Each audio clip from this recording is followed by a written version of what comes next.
Года 2 назад в Евпатории, в антикварном магазине, у меня работает приятель. Когда попадаются такие крымско-татарские предметы быта, он мне иногда звонит.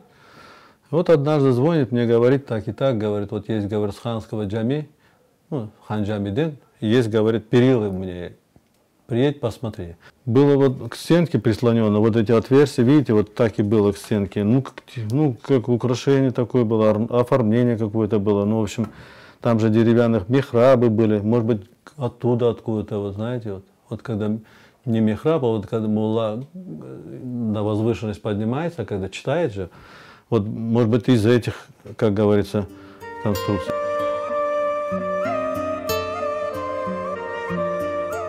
Рассказал мне, что одно время, оказывается, там была автостанция, а в этой автостанции, кто принес ему этот Арбабай, он там, оказывается, работал столяром. И какую-то переделку там они делали, когда убрали эти перилы и принес этот в антикварный магазин. Ну вот именно вот таких вот перил было 10 перил, он мне говорил. Вот.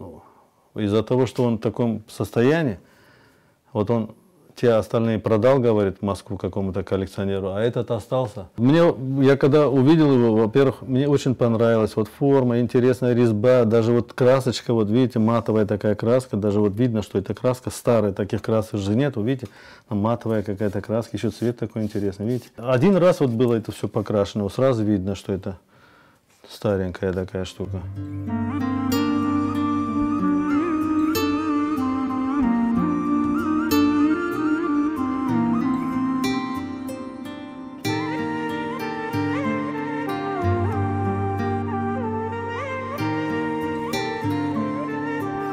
Мне Рахметли Бабам рассказывал, ему когда 16 лет было, он первый раз свой намаз, оказывается, сделал вот в этом ханджаме.